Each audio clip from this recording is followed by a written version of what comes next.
Orang Kristen yang sujud mencium tanah sama dengan menyembah iblis. Orang Kristen yang sujud mencium tanah sama dengan menyembah iblis. Kronologi berubahnya sujud mencium tanah menjadi sujud hadap atas. Bapak Ibu Saudara, saya Pendeta Tan Hoi Nai Henry Tandianta, Master of Bibliology Studies, meluruskan dalam bingkai toleransi, saling menghargai, saling menghormati, ya. Di luar sana terutama mereka yang menyatakan diri sebagai mukallaf. Dan ada juga orang-orang dari kelompok yang ngaku-ngaku Kristen, yaitu kelompok Tritunggal dan kelompok Segitiga. Mereka bangga dan mereka suka mengobok-obok tentang sujud cium tanah. Tritunggal juga kalau sujud cium tanah tuh kita bisa lihat kalau ada tokoh mereka yang namanya si ikan besar. Ikan besar itu kalau datang ke suatu negara, yang pertama dia sujud cium tanah. Ya. Katanya sih, thanks my Lord, my God, katanya. Terima kasih Tuhan, aku sudah menginjakkan di negara ini. Lalu dia sujud cium tanah. Sujud cium tanah sebagai terima kasih kepada Tuhan. Dia sudah selamat sampai di situ. Demikian pula penyembahan di dalam kelompok yang ngaku-ngaku Kristen, yang ada pemujaan terhadap patung maupun ornamen-ornamennya, ya. Mereka juga kalau sujud sampai ke tanah.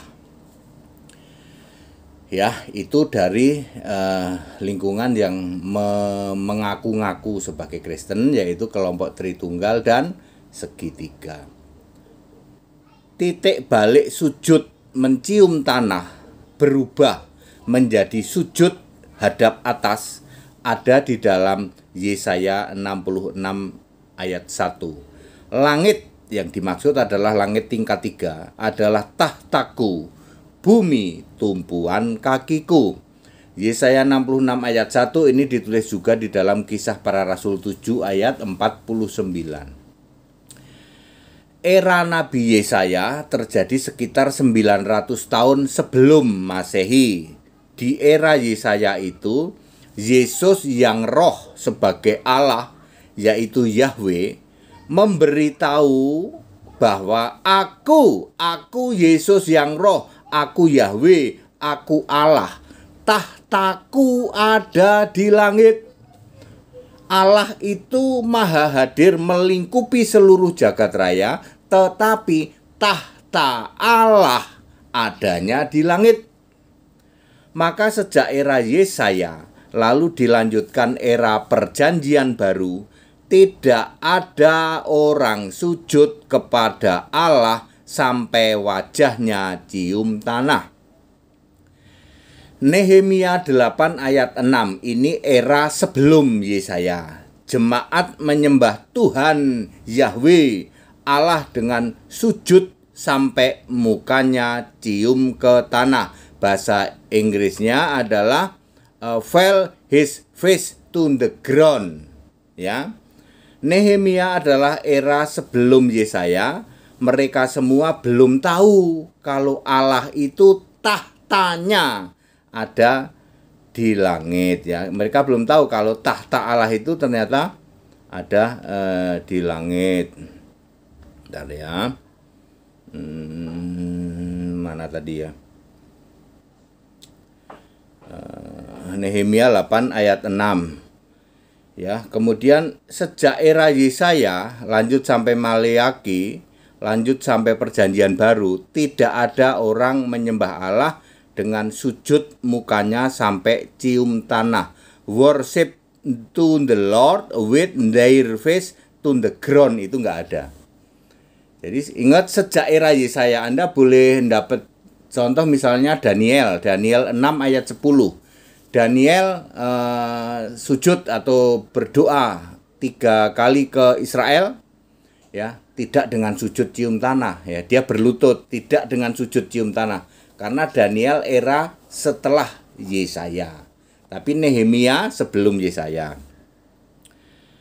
Sujud di perjanjian baru. Matius 26 ayat 39 ini yang paling seneng digoreng-goreng oleh mukalaf ya.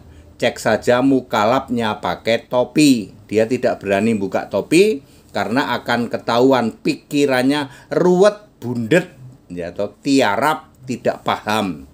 Dia berkoar-koar, nyebar bau mulut doang.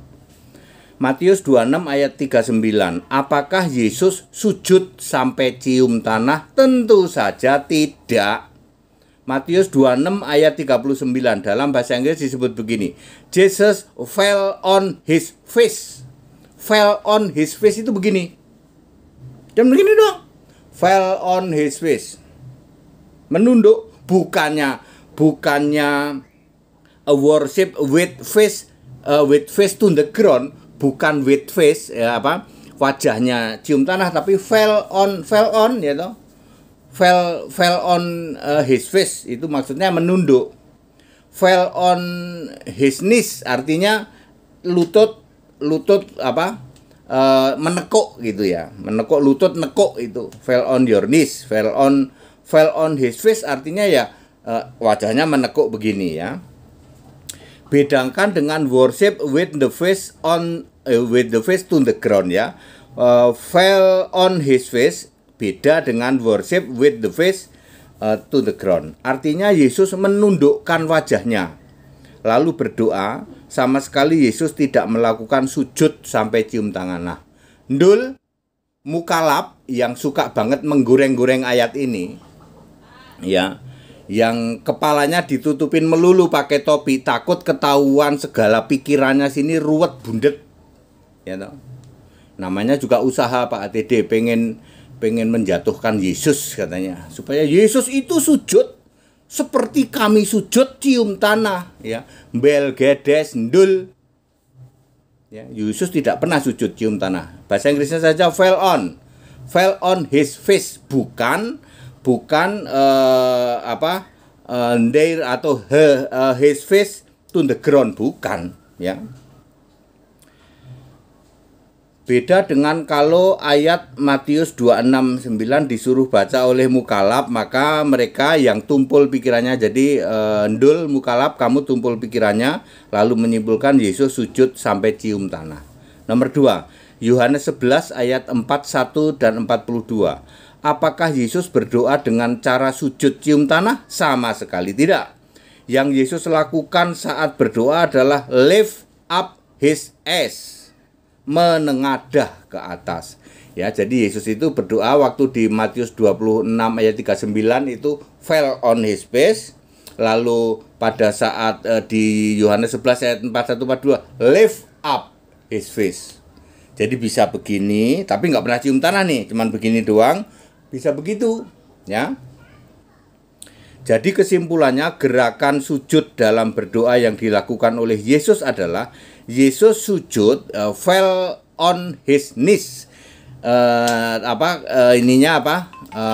Lututnya adalah ke tanah, wajahnya menengadah ke atas, bisa juga menunduk.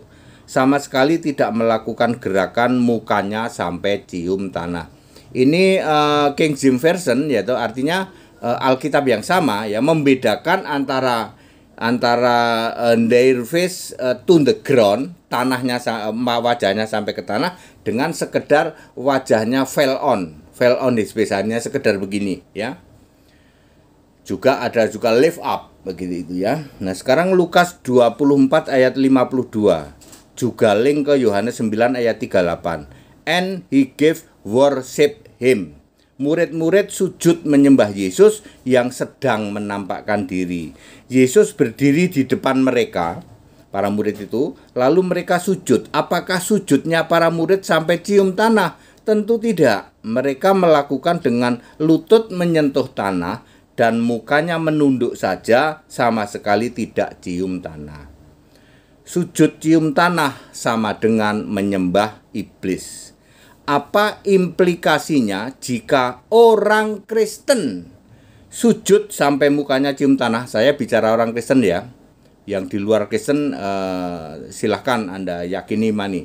Saya bicara orang Kristen. Satu, dosa. Kalau ada orang Kristen sujud mencium tanah, artinya menyangkal bahwa tahta Yesus Tuhan Allah, tahtanya ada di surga, ada di langit tingkat 3. Surga itu ke sana kok. Kenapa ciumnya tanah? Anda menyangkal berarti dosa. Kedua, karena Tuhan Allah itu tahtanya ada di langit, maka sujudnya orang Kristen mutlak harus hadap langit. Jika sujudnya orang Kristen malah cium tanah, maka artinya menyembah iblis di kerajaan maut, sebab iblis memang markasnya atau kerajaannya ada di bawah, di dalam bumi di bawah sana ya. Itu sebabnya orang Kristen dilarang sujud sampai cium tanah. Waduh, untungnya hanya mereka yang ngaku-ngaku Kristen, yaitu Tritunggal dan Calvinis segitiga, yang sujudnya sampai cium tanah. Bukti bahwa Tritunggal dan segitiga 100% penyembah Bapa Iblis, sebab yang ada di dalam tanah itu markasnya kerajaannya iblis. Tadi di awal saya sudah sampaikan, di kelompok kekristenan ada 2 golongan besar yang kalau sujud cium tanah, untuk membuktikan bahwa dia memang menyembah iblis, yaitu kelompok Tritunggal dan kelompok segitiga. Kalau tokoh dari Tritunggal datang yang sering disebut ikan besar, cium tanah dulu. Dalam ibadah sehari-hari mereka juga sujud cium tanah juga. Anda lihat kalau sedang terjadi praise and worship atau terjadi retreat ya, kelompok-kelompok dari penyembah Bapa dalam nama Yesus ya, itu dia memanifestasikan penyembahan dengan sujud cium tanah. Tak kasih tahu, sujud cium tanah itu yang ada di dalam tanah adalah markasnya iblis, markasnya setan yang disebut maut dan kerajaan maut. Ya. Orang Kristen ya tidak boleh sujud cium tanah. Di luar Kristen bagaimana? Silahkan Anda imani. Saya bicara berdasar Alkitab dan bukti Alkitab ya. Titik baliknya terjadi di Yesaya. Ya, Anda cari saja kalau kitab-kitab setelah Yesaya, termasuk Daniel, tidak ada ditulis sujud cium tanah, termasuk Perjanjian Baru. Jadi kalian mukalab ya, pikiran tumpul yang menggoreng-goreng Matius 26 ayat 39 ya, yang tidak berani buka topi karena nanti akan kelihatan pikirannya ruwet dan bundet gitu. Nggak berani dia ya. Menggoreng-goreng Matius 26:39, dikira Yesus sujud seperti kami sujud, pret mbelgedes ndul. Ya, pikiranmu tumpul ya. Matius 26:39, Yohanes 11:41-42 ya, itu Yesus lift up his eyes ya, Matius 26 ayat 39, fell on his face ya. Bukan his face to the ground, bukan. Karena Alkitab yang sama membuat 2 terjemahan berbeda ya. Nehemia 8:6, Nehemia 8 ayat 6 menulis bahwa his face to the ground, wajahnya ke tanah. Sedangkan Matius 26:39, his face fall on his face. Tidak beda terjemahan dengan his face to the ground. Demikian pula Yohanes 11:41-42 ya. Yesus menengadah, artinya lift up his face ya. Tidak pernah ada ya orang Kristen sujud cium tanah, tidak pernah ada.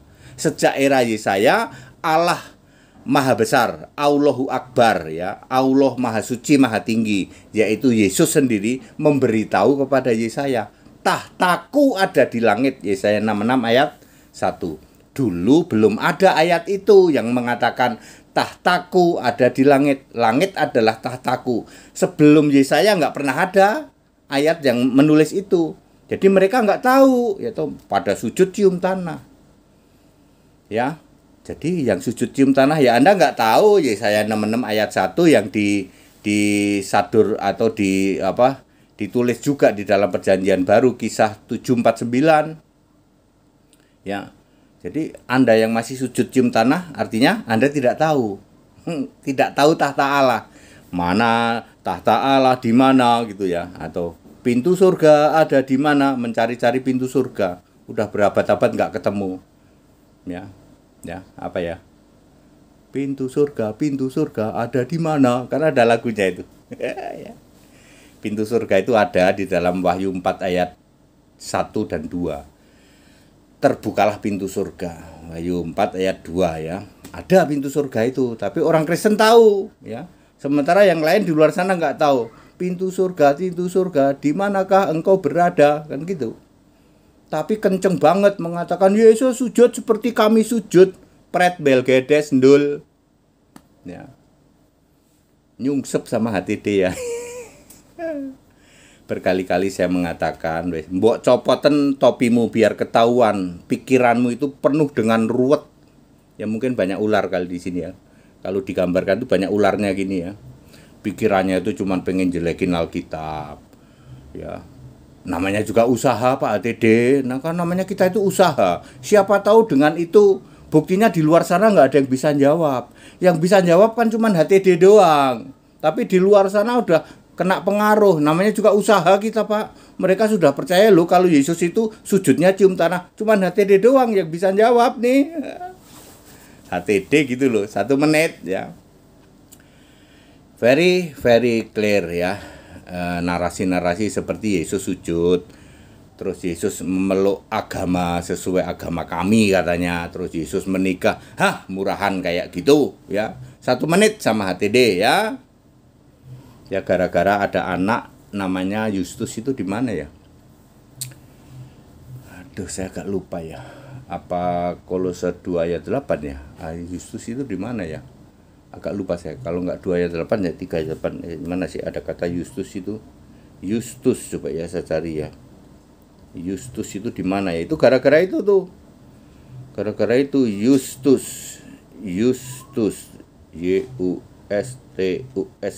Gara-gara kata ini lalu Yesus dikira nih. Justus ada di mana Yesus?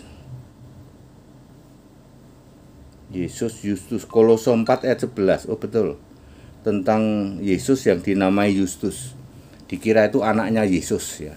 Kolose 4 ayat 11. Gara-gara ayat ini lalu ada narasi Yesus punya anak ya 1 menit. Karena Justus itu umurnya sepantaran Paulus. Paulus itu 6 tahun lebih muda dari Yesus. Tidak mungkin ya Yesus yang 6 tahun lebih tua dari Paulus sudah punya anak segede Paulus. Langsung nungging itu. Langsung nungging yang punya narasi Yesus punya anak. Demikian pula Matius 26 ayat 39 yang punya narasi Yesus itu sujud seperti kebiasaan kami sujud ya. Langsung nungging dalam 1 menit sama HTD. Karena ada referensinya membandingkan antara Nehemia 8 ayat 6 dengan Matius 26 ayat 39 dengan Yohanes 11 ayat 41-42 dengan Lukas 24 ayat 52. Ya. Alkitabnya sama, pakai bahasa Inggrisnya sama, King James Version. Yang satu menulis his face to the ground, satu lagi fell on his face, ya, satu lagi lift up his face. Jadi memang beda. Ini sama dengan tiang salib dengan pohon. Bapak Ibu Saudara, mukalab yang begini nggak banyak Pak. Yang satu pakai topi, yang satu kuang kaing. Kalau ada mukalab kaing. Nah kayak gitu ya. Itu sama ya. Itu namanya juga usaha ya toh. Mereka ingin berusaha seperti itu ya. Ya kuang kaing sama mukalab bertopi ini ya. Topi miring, saya sering menyebutnya mukalab topi miring. Dia nggak berani buka topinya karena sini ruwet bundet ini otaknya nih. Ruwet begitu ya. Ya. Mereka berusaha ya, namanya usaha Pak. Yaitu di dalam session debat kalau sama saya sampai kasihan itu. Buang ngendul. Itu Alkitabmu itu buang. Dia selalu bawa Alkitab 2 tumpuk. Pinjem dulu deh. Pinjem dari sana, pinjem dari sini, pinjem dari Saksi Yehova. Yang dia ngomongnya kode togel, suara tokek. Lalu nanti dia ngomong apa the strong number, lalu nanti dia ngomong XX1 kayak bioskop aja ya, XX1 terus apalagi ngomong ya kodek itulah ya ngomong Talmud, ngomong Tanak, ngomong Yehova, ngomong Adone, ngomong Hasim. Kalau ketemu HTD 1 menit tuh buang. orangnya nggak banyak yang sering melakukan seperti ini, ya memang dia usaha, namanya juga usaha, yaitu namanya usaha untuk ya kalau bisa menjatuhkan Alkitab, tapi tidak akan pernah bisa karena mereka akan kena ban, akan terkendala oleh 2 Korintus 3:14. Pikiran mereka akan tumpul. Ayat yang dibaca sama Matius 23 Matius 26:39 sama yang dibaca. Kita Indonesia, kita Pancasila, toleransi, harus keberagaman wajib disyukuri, bersahabat dengan beda iman itu bisa. Mending kita doakan supaya Indonesia baik-baik saja, ya. Supaya rasa malu kembali ada, ya. Sudah dibilang 2 kali melanggar etik, ya. Etikanya, moralnya sudah terjun bebas tapi tidak punya rasa malu, ya. Itu akan melekat, ya, seumur hidup dia, ya, seperti itu. Tapi dia tidak punya rasa malu, ya. Jangan serahkan Indonesia ke dalam orang-orang yang moralnya terjun bebas. Sebagai hamba Tuhan, saya selalu menyoroti tentang moral. Dari awal kami sudah lakukan itu, salah satunya dengan membuat lagu Kami Muak, Kami Sudah Muak, Kelakuannya Si Bapak. Itu saya sudah buat lagu itu. Ya, kami muak, kami sudah muak, kelakuan anak paman emak, ya, bernegara diacak-acak, konstitusi ditabrak-tabrak, bernegara seperti drama Korea, kecurangan di mana-mana, ya. Cara kami sebagai hamba Tuhan, ya, seperti itu, ya, karena kita menyoroti wilayah moral. Demikian juga para mukalaf ini moralnya juga mesti diperbaiki, ya. Udah berkali-kali ketampol melulu dengan omongannya, ya, membuat narasi ditampol sama HTD 1 menit, mestinya moralmu langsung iya, ya, janganlah gitu. Di samping itu juga dosa lundul, ya, para mukalaf dosa lo kamu ngobok-obok Alkitab itu. Mending kamu belajar kitabmu sendiri, ya. Mbok coba berkaca, ini HTD ini tanpa comot-comot kitab orang lain sudah bisa membuat kalian para mukalaf nungging, ya, nungging, ya. Artinya apa? Sebenarnya HTD menguasai, sangat menguasai, ya. Tapi kami nggak mau seperti itu, karena bagi kami setelah saya pindah keyakinan jadi Kristen, yang lama itu saya tinggalkan. Mbok contohlah HTD itu loh, ya. Moral, ya, di dalam bidang keagamaan itu moral sangat penting, termasuk kalian dul para mukalaf. Berkali-kali kamu ketampol dalam 1 menit dengan HTD, moralmu diperbaiki. Jangan terjun bebas. Demikian pula, ya, nanti beberapa hari lagi ketika kita memilih, ya, pilihlah, ya, orang-orang atau calon yang baik, ya. Ya, jangan pilih yang moralnya terjun bebas. Ya. Kami muak, kami sudah muak, kelakuannya si Bapak. Kami muak, kami sudah muak, kelakuan anak paman emak. Nah, gitu, ya. Ngomongin apa sih Pak ini, Pak? Ya, ya nyanyi saja, sekedar nyanyi kok. Nyanyi bicara tentang sindiran moral, ya. Kami muak, mukalaf yang bertopi. Kelakuannya topi miring. Dari dulu, ya. Apa nggak malu kamu topi miring? Ya, saya mau tanya, apa kalian nggak malu, ya? Yang membuat narasi seperti itu, ya. Mbok standar moralmu dulu. Rene otak baptis. Ora iso Pak HTD lah. Aku ninggal ke loro, ya. Ya. Kita Indonesia, kita Pancasila, toleransi harus. Kita berdoa untuk pemilu, ya, pilih yang moralnya tidak terjun bebas. Ya, segala hormat kemuliaan Yesus Kristus. Haleluya, amin.